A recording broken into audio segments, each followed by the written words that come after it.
यदि आपका उसके प्रति, उस कार्य के प्रति प्रतिबद्धता नहीं है, तो वो कार्य कभी भी अंजाम को पा नहीं सकता। और नैक ये नहीं देखने आती कि आपके पास क्या नहीं है, नैक ये देखने आती है कि आपके पास जो है उसमें आप कितना बेहतर कर सकते हैं। और नैक का तात्पर्य ये होता है कि optimum utilisation of available resources, आपके पास उपलब्ध संसाधनों का अधिकतम और अनुकूलतम उपयोग। एक कमरा है, लेकिन उस एक कमरे में पूरा परिवार रहता है।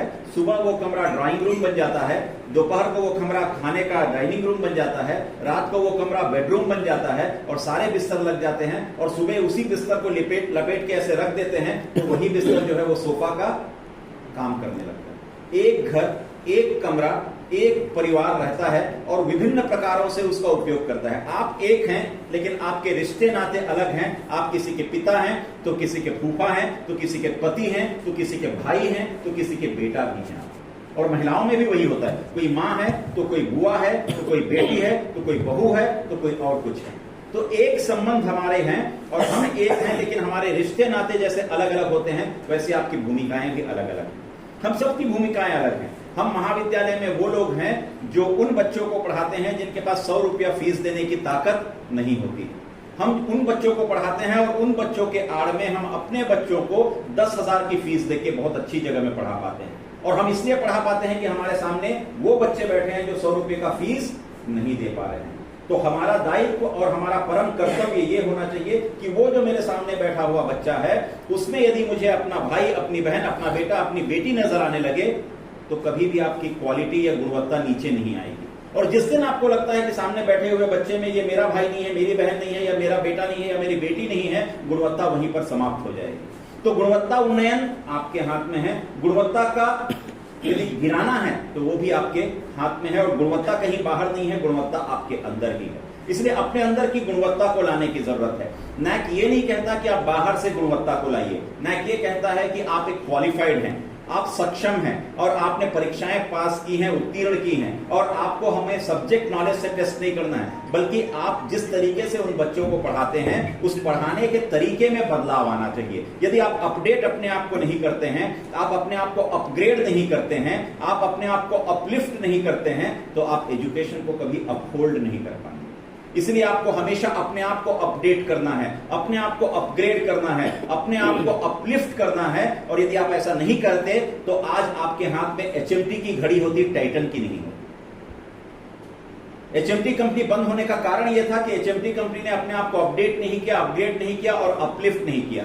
आपके हाथ में आज OnePlus नहीं होता, आपके हाथ में यदि आज सैमसंग नहीं होता, आपके हाथ में नोकिया होना चाहिए था, क्योंकि नोकिया ने भी अपने आप को अपडेट, अपग्रेड और अपलिफ्ट नहीं किया। इसलिए वो सारे लोग इतना मार्केट शेयर के बाद भी धड़ाम से गिर गए। आज वो कंपनियां क्यों गिर गई? यदि निरमा के बदले में आपके घर में यदि सर्फ चल रहा है या दूसरा चल रहा है, पहले हर घर में निरमा हुआ करता था, तो निरमा क्यों चला गया? क्योंकि निरमा भी अपने आप को आज के मुकाबले में अपडेट, अपग्रेड और अपलिफ्ट नहीं कर पाया। आप और मैं वो लोग नहीं हैं जिनसे बच्चे पढ़ना चाहते हैं। आज के बच्चे डॉक्टर गूगल और प्रोफेसर विकिपीडिया से पढ़ना चाहते हैं। और आपके पास वो सामर्थ्य और हमारे पास वो सामर्थ्य नहीं है कि हम प्रोफेसर गूगल और डॉक्टर विकिपीडिया को पछाड़ सकें। आप गलत बोल सकते हैं, मैं गलत बोल सकता हूं, लेकिन डॉक्टर गूगल और प्रोफेसर विकिपीडिया कभी गलत हो ही नहीं सकते। उसमें सही है सब और सही चीजें हैं। तो बच्चा मुझसे क्यों पढ़े? मेरे पढ़ाने में यदि कोई वेरिएशन नहीं है, परिवर्तन नहीं है, मैं अपडेट नहीं हो रहा हूं, अद्यतन नहीं हो रहा हूं, मुझे अपने सब्जेक्ट के बारे में आज जो हो रहा है उसकी जानकारी नहीं है, तो वो बच्चा कहेगा कि आप आउटडेटेड हैं। और हम अंडर एस्टिमेट करते हैं आज के स्टूडेंट को। हम कहते हैं ये स्टूडेंट जो है आज के बड़े बेवकूफ हैं, उल्लू हैं, गधे हैं, नालायक है, पाजी हैं, हमसे 10 गुना वो आगे रहते हैं। हम उनको पकड़ नहीं पाते, इसलिए वो हमारे लिए उल्लू हो जाते हैं, इसलिए वो हमारे लिए गधे हो जाते हैं। लेकिन हमारा अपना बच्चा जब वैसे आगे बढ़ता है तो सीना तान के हम बोलते हैं ये मेरा बेटा है, ये मेरा अपना लड़का है, ये मेरी अपनी लड़की है, देखो कितने आगे बढ़ गए। और वो लड़का और लड़की आगे किनके कारण बढ़ रहे हैं? इन बच्चों के कारण जो आगे बढ़ने के लिए लालायित हैं, लेकिन बेचारे बढ़ नहीं पा रहे हैं सामाजिक और आर्थिक विपन्नताओं के कारण। तो वो जो बच्चे सामाजिक और आर्थिक विपन्नताओं के कारण हमारे पास आते हैं, हमारा सबसे बड़ा दायित्व ये होता है कि हम उनको किस प्रकार की शिक्षा दे सके। तो वो सारी चीजें हमें अपने प्रेजेंटेशन में बतानी है। आप यदि प्रेजेंटेशन में थोड़ा सा भी चूकते हैं तो पूरे तरीके से प्रेजेंटेशन को आप नेस्तनाबूद कर देते हैं। क्योंकि यदि प्रेजेंटेशन है तो प्रेजेंटेशन को यदि स्किल कहा जाता है, और यदि आप में स्किल नहीं है तो एस हटा दीजिए, बचा क्या? किल। आप प्रेजेंटेशन को किल करते हैं, और किल में से के हटा दीजिए, बचा क्या? किल। किल मतलब बीमार। हम बीमार हैं इसलिए हमको सोसाइटी किल करती है, क्योंकि हमारे पास होता नहीं है स्किल। हमें बच्चों में स्किल पैदा करना है। हमारे पास बच्चे बीमार आते हैं, इसलिए आप स्लो लर्नर कहते हैं उसको। वो बीमार किस रूप में है? मानसिक रूप से बीमार है, वो ग्रहण नहीं कर पा रहा है, ग्राह्य नहीं कर पा रहा है, वो चीजों को ले नहीं पा रहा है, इसलिए वो इल है। और इसीलिए सोसाइटी उसको क्या करती है? किल करती है, क्योंकि उसके पास होता नहीं है स्किल। उसको स्किल देने का काम आपको करना है, स्किल देने का काम हमें करना है, स्किल देने का काम महाविद्यालय को करना है। ये महाविद्यालय का दारोमदार है, ये महाविद्यालय की अपनी कर्तव्य परायणता है, ये महाविद्यालय का अपना पुरुषार्थ है कि वो उन सारे बच्चों में वो ऊर्जा, वो उत्साह, वो तेज, वो उमंग, वो प्रभाव, वो आभा भरे, ताकि वो बच्चा जो है हमारा जहां से आता है, जिन गांवों से आता है, वो बच्चा निकलकर बम्बई, कलकत्ता या दिल्ली के बच्चों का मुकाबला या बराबरी कर सके, और वो किसी से 20 ना भी हो तो 19 भी ना हो। इस तरीके का एक उद्देश्य हमारा पाक साफ उद्देश्य महाविद्यालय के प्रति होना चाहिए। और यदि महाविद्यालय के प्रति हम उस समर्पण भाव से काम करते हैं तो उस महाविद्यालय को कोई भी आगे बढ़ने से रोक नहीं सकता, जो आपके प्रस्तुतिकरण में दिखनी चाहिए। आपके प्रस्तुतिकरण में यह भी दिखना चाहिए कि आप उस सूर्य जो केंद्र मंडल है या सौर्य मंडल का केंद्र बिंदु है, उसके चारों ओर चक्कर लगाने वाले जो 8 ग्रह हैं, जिनको आप मरकरी, वीनस, अर्थ, मार्स, जुपिटर, सैटर्न, नेपच्यून और के नाम से जानते हैं, वो सारे 8 ग्रह जो हैं वो हम, इसलिए हम उसको सन कहते हैं, SUN, या उसको SON भी कह लीजिए, क्योंकि आजकल लड़कियों को भी लोग बेटी नहीं बोलते, बेटा बोलते हैं, इसलिए वो SON भी है, SUN भी है। उसके चारों ओर हमें चक्कर लगाना है। तो इसीलिए महाविद्यालय यदि चलता है तो हमसे नहीं चलता, महाविद्यालय उन विद्यार्थियों से चलता है, और विद्यार्थी ही इसकी शोभा है। और इसीलिए यदि हमारे मुख्यमंत्री जी कहते हैं कि नरवा, गरुआ, गुरुआ और बाड़ी, तो आपके पास नरवा नहीं है, आपके पास गुरुआ नहीं है, आपके पास गुरुआ नहीं है, लेकिन आपके पास बाड़ी जरूर है। वो बाड़ी वो है जो बच्चे आपके पास आते हैं, जो खिले नहीं रहते हैं, कली के रूप में आते हैं, और उनको जब उष्मा देते हैं आप, उनको जब आप पानी देते हैं, तब वो बच्चे ऐसे खिलते हैं और पूरे फूल के रूप में खिल के आते हैं। तो वो जो कली आपके पास आती है, उसको फूल के रूप में बदलना, या यदि ज़ूलॉजी की भाषा में कहूं तो एक लार्वा के रूप में जब हमारे पास बच्चे आते हैं, उस लार्वा का मेटामॉर्फोसिस करके उसको बटरफ्लाई में कन्वर्ट करने का काम हमारा, ये महाविद्यालय करता है।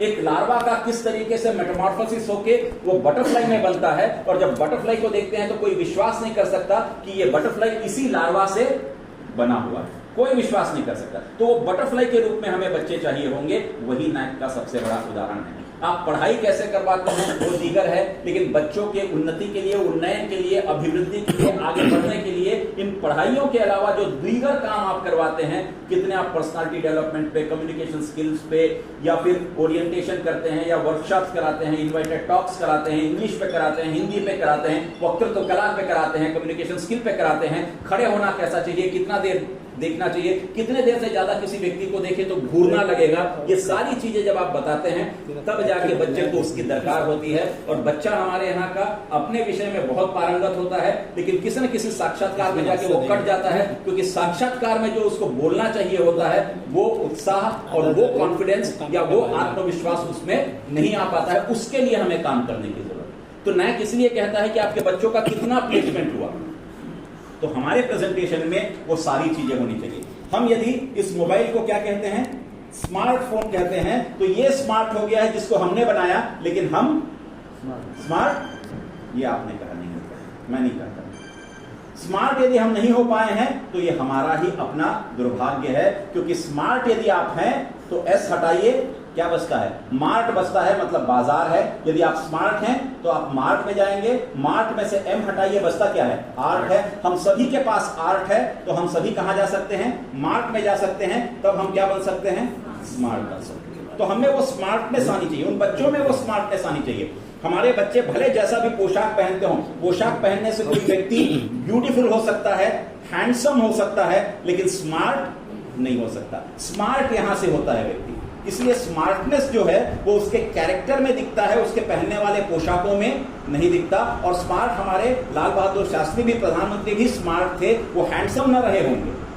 PT उषा भी स्मार्ट थी, ब्यूटीफुल न रही होगी, लेकिन स्मार्ट की परिभाषा हमको बच्चों को बतानी पड़ेगी। उन बच्चों में हमें वो उत्तरदायित्व सिखाना पड़ेगा। आपके आज महाविद्यालय के मॉक विजिट में जो मुझे कमियां दिखाई दी वो ये थी कि आपने बच्चों की सहभागिता नहीं करवाई।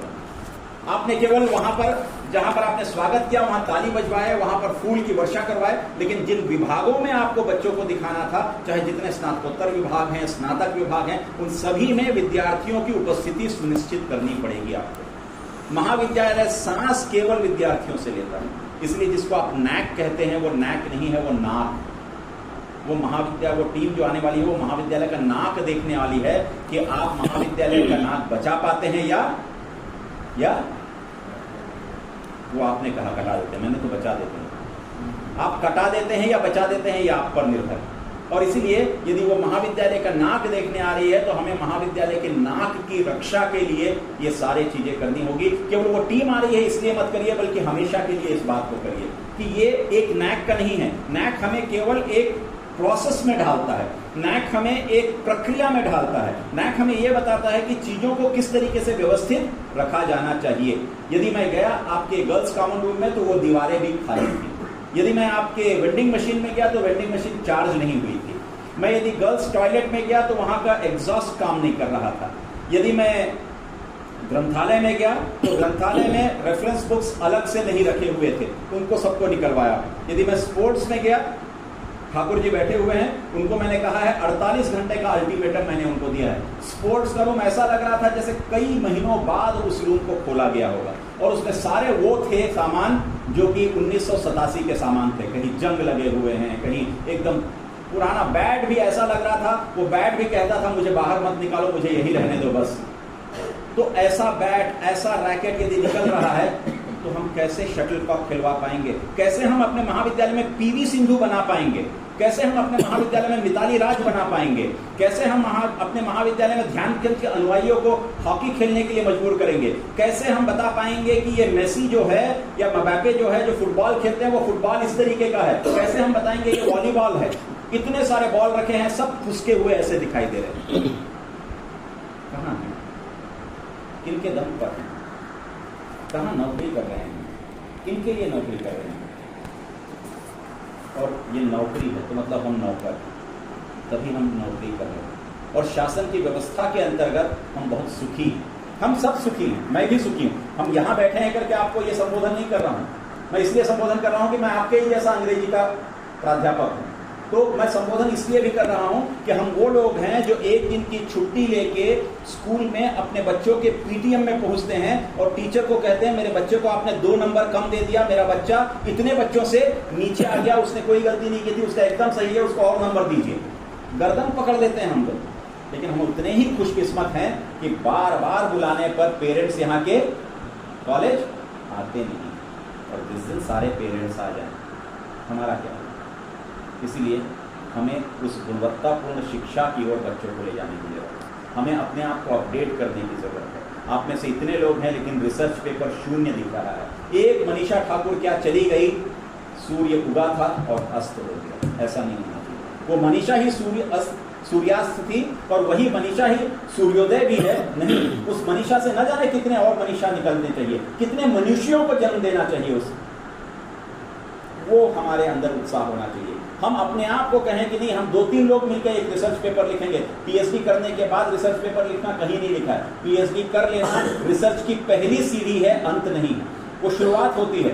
तो रिसर्च पेपर तो कोई भी 2-3 लोग मिलकर लिख सकते हैं। यदि साइंस वाले लिख सकते हैं तो आर्ट्स और कॉमर्स वाले लिख सकते हैं। पॉलिटिकल साइंस इंग्लिश के साथ मिलकर लिख सकता है, वाणिज्य जो है वो इकोनॉमिक्स के साथ मिलकर लिख सकता है, हिंदी जो है वो इंग्लिश के साथ मिलकर लिख सकता है। यदि हिंदी वाले मेघदूतम पढ़ते हैं और यदि वो कालिदास को पढ़ते हैं तो कालिदास का ट्रांसलेशन अंग्रेजी में भी पढ़ाया जाता है, तो दोनों मिलकर पेपर लिख सकते हैं। कहाँ लिखा है कि नहीं हो सकता? और आज का जमाना इंटरडिसिप्लिनरी और मल्टी डिसिप्लिनरी जमाना है। उस जमाने में भी हम आगे नहीं बढ़ पा रहे हैं, तो इन बच्चों को हम कहाँ भेज पाएंगे और उनको कौन सा दिखा पाएंगे? तो इसीलिए हम सबको सपनों का सौदागर बनना पड़ेगा। हमें उन सारे बच्चों को सपने देखने के लिए मजबूर करना पड़ेगा, और हम सबको केवल और केवल अब्दुल कलाम जी के जैसा कहना पड़ेगा कि हर बच्चे को सपने दिखाइए और सोते समय, लेकिन सपने ऐसे हों जो आपको सोने न दे, ऐसे सपने उन बच्चों को दिखाइए। और इस महाविद्यालय के प्रेजेंटेशन में आप सारे के सारे प्रेजेंटेशन को मैंने गहरिया जी को भी कहा है कि उनके प्रेजेंटेशन में बहुत सारी चीजें नहीं थी जिनको डालने के लिए कहा है। मैंने रितेश को भी कहा है, उनके प्रेजेंटेशन में भी बहुत सारी चीजें नहीं थी, वो डालनी है। आप सभी को भी कहा है कि आपके प्रेजेंटेशन में भी क्या होना चाहिए। यदि टीम आके कहती है कि नहीं हमको कोई मतलब नहीं है आपके बाकी सब चीजों से, आप ये बताइए कि विद्यार्थियों के लिए, विद्यार्थियों के हित में आपने अपने विभाग में क्या कार्य किया है, तो तुरंत आपके स्लाइड में वो चीजें आ जानी चाहिए। आप स्लाइड को देख के मत पढ़िए, आपको केवल एक झलक देखिए और पूरी की पूरी अपनी आंखें उन तीनों मेंबर के ऊपर रखिए ताकि आपका आई कांटेक्ट बराबर हो। आपके पास लिखा होगा ये जो टेक्स्ट है, वो टेक्स्ट के पन्ने मत पलटिए, बल्कि आप स्लाइड देखिए और समझ में आ जाना चाहिए कि उस स्लाइड में लिखा क्या है, बोलना क्या है। क्योंकि आप महाविद्यालय को जी रहे हैं, इसी महाविद्यालय में आप सांस ले रहे हैं, इस महाविद्यालय में ही आपका सब कुछ है। वो जो लोग आते हैं वो बिल्कुल नहीं जानते आपके महाविद्यालय को, वो जानते हैं तो केवल इस SSR के द्वारा जानते हैं, बाकी आपको उनको बताना है। इसलिए जब जब आपके विभाग में जाएं, विभाग में खड़े रहिए। दूसरे किस तीसरे विभाग में है तो भी आप यहीं पर खड़े रहिए, देखते रहिए, आ रहे हैं, आते साथ अपने विभाग में ले आइए। वो नहीं पूछे, आज तो हम पूछ रहे थे आपसे ये दिखाइए ये दिखाइए, लेकिन वो टीम तो आपसे कुछ भी नहीं पूछेगी। वो ये कहेगी कि आपको जो दिखाना है आपको दिखाना है, तो ये आप में होना चाहिए। आप दिखाइए, सर ये मेरी डेली डायरी है सर, इसमें सर मैं टीचिंग प्लान भी बनाता हूँ सर, ये हम ये भी करते हैं सर कि ये हम बना लेते हैं यहाँ पर, और ये यूनिट है सर, एक यूनिट को पढ़ाने में सर मुझे 10 पीरियड लगते हैं, 10 पीरियड बराबर सर इतने घंटे लगते हैं। उसके बाद सर हम यहाँ पर खुद का दस्तखत करते हैं, यहाँ प्रिंसिपल से दस्तखत कराते हैं। इसके बाद सर हमने ये क्वेश्चन बैंक बनाया है सर। क्वेश्चन बैंक का ये मतलब नहीं कि विश्वविद्यालय के पुराने प्रश्न पत्रों को लाकर क्वेश्चन बैंक बना दिए, वो नहीं होता। क्वेश्चन बैंक ये होता है कि वो भी रहेंगे 60%, 40% प्रश्न आप अपने तरफ से भी डालिए उसमें और उसको पूरा निकालिए, तब जाकर वो क्वेश्चन बैंक बनता है। तब उसमें से क्वेश्चंस जो हैं आप टेस्ट में दीजिए ताकि उस बच्चे को अभ्यास हो जाए कि परीक्षा में भी वैसा ही क्वेश्चन आ जाएगा। तो उस बच्चे को यहां से आपको अभ्यास देना है। फिर आप बताइए सर ये हमारे कार्यक्रम का हमारा जो प्रोग्राम है उसका ये PO है, PSO है, CO है, LO है, फिर ये है सर। ऐसा आपको एक एक चीज दिखाना पड़ेगा, सांस भर न ले पाए वो, ऐसे आपको एक एक चीज पूरा बताने की जरूरत है। आप वो लोग हैं इन्होंने अपना घर बनवाया यहाँ पर और घर के उद्घाटन में कई लोगों को बुलवाया, और यही डहरिया जी हैं। जब पहला व्यक्ति आया उसका स्वागत किया उन्होंने और बताया सर ये देखिए हमने सर इतना बढ़िया टाइल्स लगवाया सर, ये टाइल्स भानु प्रतापपुर में सर कांकेर में नहीं मिल रहा था सर, रायपुर में नहीं मिल रहा था सर, मैंने नागपुर से मंगवाया सर, ये देखिए सर मैंने वॉलपेपर लगवाया है सर, ये वॉलपेपर वहां से मंगवाया था, ये देखिए सर ये सेंसर वाला है सर नल, बिल्कुल हाथ आप नहीं सर, आपके स्पर्श भी नहीं कर, केवल उसके आपके जाने से वो पानी अपने आप बंद हो जाता है सर, पूरा वाटर सेविंग है सर, सब बताते हैं। अंतिम में ये व्यक्ति गया, उसको भी उतने ही उत्साह से बताते हैं। सुबह का जो उत्साह रहता है वो शाम तक वैसे ही बना रहता है, तो वो उत्साह टीम यही देखने आती है कि आपका वही उत्साह जो सुबह का है वो शाम तक होना चाहिए। आपको अपने डिपार्टमेंट को जीना पड़ेगा, और यदि आप अपने डिपार्टमेंट को नहीं जी पाए तो डायरेक्टर होने के नाते वो वहीं पर कट हो जाएगा। तो इसीलिए आपको वो अभिनय, वो किरदार को आपको जीना पड़ेगा, उस विभाग को अपने अंदर में आत्मसात करना पड़ेगा, तब जाके आपके अंदर से जो आवाज निकलेगी वो अपने विभाग की निकलेगी, अपने होने की निकलेगी। और आपकी उपादेयता इस बात में है, हम सभी को लोग सर और इन सारे को मैडम इसलिए कहते हैं क्योंकि हम उनके पोते पोतियों को या बेटे बेटियों को पढ़ाते हैं, वरना बाहर निकलूं तो मैं घनश्याम और बाहर निकलूं तो ये रितेश। बहुत ज्यादा हुआ तो सम्मान में जी लगा देंगे, लेकिन सर और मैम यदि जोड़ रहे हैं तो मान के चलिए कि कितना बड़ा काम कर रहे हैं। तो इसीलिए हमें उस कार्यों के प्रति अपने उत्तरदायित्व को निर्वहन करने की बहुत ज़रूरत है। तो आप अपने प्रेजेंटेशन में वो स्टूडेंट ओरिएंटेड चीज़ें दिखाइए, उत्साह दिखाइए। मैंने बहुत सारी कमियों को इंगित किया है, ये कमियां इसलिए इंगित कर रहा हूं क्योंकि हमें अंक नहीं देना है। हम केवल और केवल आपकी गलतियों को निकालने आए थे, आपकी कमियों को खोजने आए थे। और लोग कहते भी हैं कि कोई भी मॉक टीम में आ जाए, बस एक व्यक्ति मॉक टीम में ना आए जो आपके सामने अभी बोल रहा है, क्योंकि वो व्यक्ति हर एक की गलती कहीं ना कहीं से निकाल लेता है और ऐसी ऐसी चीजें देखता है जिसका पर्दे में ढके रहते हैं। तो एक रूम के अंदर में दोनों पर्दा निकाल के देखा तो कबाड़ भरा हुआ था। एक लाइब्रेरी जाते समय पेपर का स्टैंड था, उसका पर्दा हटाया तो अंदर में पूरा कबाड़ भरा हुआ था। तो ऐसे व्यक्ति को आप बुलाए क्यों? ये व्यक्ति को बुलाना इसलिए भी जरूरी है क्योंकि हम अपनी कमियों को देखें और वो टीम जो हमको अंक देने वाली है वो ऐसे आती है। जैसे बच्चा जब दुनिया में पैदा होता है तो मुट्ठी बांध कर पैदा होता है। अब दुनिया से जब सिकंदर महान भी जीत गया तो भी वो मुट्ठी खोल कर गया। इसलिए सिकंदर महान जाते समय ताबूत से अपने दोनों हाथ बाहर निकाल के ये बताने की कोशिश कर रहा था कि सिकंदर महान जिसने पूरे विश्व पे अपना आधिपत्य स्थापित किया, वो भी जब इस दुनिया से गया तो खाली हाथ गया। तो हम भी खाली हाथ जा रहे हैं। लेकिन टीम जब आ रही है मुट्ठी बांधकर इतना अंक लेके जब आती है, तो ये प्राचार्य का प्रेजेंटेशन उस मुट्ठी को ढीला करने का काम है, आईक्यूएससी का प्रेजेंटेशन उसको और ढीला करने का काम है, आपका प्रेजेंटेशन उसको और ढीला करने का काम है, और पूरा का पूरा विभागों में जाकर घूमना, सबसे मिलना, कल्चरल प्रोग्राम देखना, उस मुट्ठी को ऐसा खोलना है। उस मुट्ठी में 140 अंक हैं, उस मुट्ठी में 35 प्रश्न हैं, 35 प्रश्न का 0 से लेकर 4 अंक है। यदि 4 अंक को मैक्सिमम मानता हूं तो 35 गुणी 4 कितना हुआ? 140। वो 140 में यदि आप 100 से ऊपर अंक ले आइए, आपका बेहतर ग्रेड लाने से कोई आपको रोक नहीं सकता। ये पूरा का पूरा निर्भर करता है आपके एप्टीट्यूड पे नहीं, बल्कि आपके एटीट्यूड पे। आप स्किल लिखिए, 100 नहीं होगा। हार्डवर्क लिखिए, 100 नहीं होगा। आप यदि ए को 1 नंबर दीजिए, बी को 2 दीजिए, सी को 3 दीजिए, डी को 4 दीजिए, जेड को 26 दीजिए और लिखिए एटीट्यूड और उसके अंकों को जोड़िए, तो एटीट्यूड आएगा 100, हार्डवर्क नहीं आएगा। या फिर और क्या बोला था, नॉलेज, वो भी 100 नहीं आएगा। नॉलेज 98 में आके रुकता है, लेकिन एटीट्यूड पूरा का पूरा 100 आता है। तो इसीलिए हमको एप्टीट्यूड नहीं चाहिए, हमको क्या चाहिए? एटीट्यूड चाहिए। आज बचे हुए दिन में 3 तारीख के पहले तक अभी से लेके पूरा का पूरा एटीट्यूड चेंज कर दीजिए। दुनिया में पूरा की पूरी यदि तरक्की आई है, उन्नति आई है और जो भी डेवलपमेंट हुआ है वो केवल और केवल एटीट्यूड के कारण हुआ है। आप मेरे बारे में मुर्दाबाद के नारे लगाइए, मैं यहाँ खड़ा हूँ, आप मुर्दाबाद मुर्दाबाद के नारे लगाइए, मुझे कोई फर्क नहीं पड़ने वाला। लोगों को लगेगा कि इसके बारे में मुर्दाबाद के नारे लगा रहे हैं। मैं केवल क्या करूंगा, मैं अपने आप को ऐसा शिफ्ट करूंगा, इधर से एक मोबाइल लूंगा और एक सेल्फी ले लूंगा। ऐसा करता हुआ तो वही मुर्दाबाद मुझे क्या लगेगा, ये सारे मेरे पीछे मेरे जिंदाबाद कर रहे हैं। और ऐसे में देखता हूं तो ये मुर्दाबाद कर रहे हैं, ये मेरे विरुद्ध में है, और ऐसे करूंगा तो सब मेरे पीछे फॉलोअर्स हो गए हैं। केवल उतना अंतर है। तो आपको केवल ऐसा शिफ्ट बदलना है। आप जो इस रास्ते पे चल रहे हैं उसको थोड़ा सा ऐसा घुमाइए, एटीट्यूडनल शिफ्ट करिए, सब आपका हो जाएगा। आपके यहाँ खोने के लिए कुछ भी नहीं है, केवल पाने के लिए आपके पास पूरा नीला आकाश है। तो नीला आकाश पाने के लिए आपको इन दिनों में पूरे एक होकर, किस महाविद्यालय का नाम है? महर्षि वाल्मीकि। महर्षि वाल्मीकि, वाल्मीकि ने क्या लिखा? रामायण, राम राज्य। और ये वही दंडकारण्य है जहां भगवान श्री राम आए थे। ये वही छत्तीसगढ़ है जो श्री राम का ननिहाल है, जहां कौशल्या की जन्मभूमि है। ये वही छत्तीसगढ़ है जहां शबरी ने राम को बेर खिलाए थे। ये वही छत्तीसगढ़ है जहां पर राम के नाम की पूरी सुबह होती है और राम नाम से शाम भी होती है। जहां हर कोई राम का नाम लेता है, उस राम के नाम को लेते हुए आप बेहतर से बेहतर काम करें तो ये महाविद्यालय आपको कुछ दे के जाएगा। इसलिए मैंने बच्चों से कहा था, आप महाविद्यालय के लिए कुछ करते हैं तो आपका यदि लाभ होता है तो ठीक उसका उल्टा आपका होगा। क्या होगा? आपका भला होगा। यदि आपका लाभ होता है तो महाविद्यालय का भला होगा, और यदि आपका भला होता है तो महाविद्यालय का लाभ होगा। इसलिए आप वो काम करिए। और दुष्यंत के शब्दों में, गहरिया जी हिंदी वाले हैं, मैं हिंदी वाला भी नहीं हूं, लेकिन दुष्यंत के शब्दों में कहूं तो हमारा आना, आपको ये सब बताना, आपकी कमियां निकालना, आपको कहीं पर लताड़ना या आपको वो चीजें दिखाना, ये हंगामा खड़ा करना नहीं। हम हंगामा खड़ा करना नहीं चाहते थे। हम ये चाहते हैं कि इस महाविद्यालय की सूरत बदलनी चाहिए।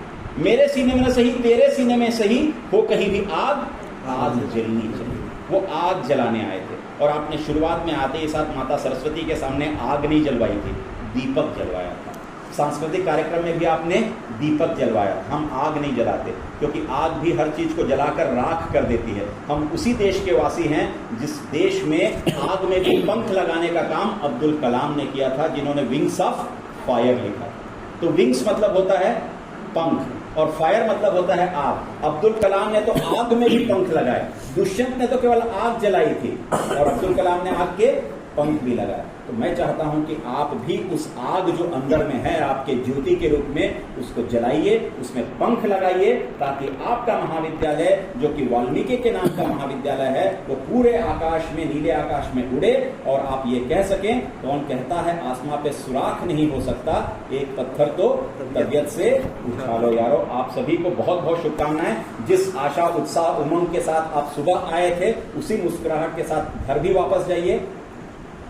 ताकि घर पे जो आपका इंतजार कर रहे हैं, जिस मुस्कुराहट के साथ उन्होंने आपको विदा किया था, वो आपका स्वागत भी उसी मुस्कुराहट के साथ करें। आप सबने सुबह से लेकर शाम तक हम सभी का सहयोग किया, इसके लिए आप सभी को उच्च शिक्षा विभाग की ओर से बहुत बहुत शुभकामनाएं, और आपको आगे आने वाली विजिट के लिए भी हम सभी की ओर से बहुत बहुत शुभकामनाएं। धन्यवाद।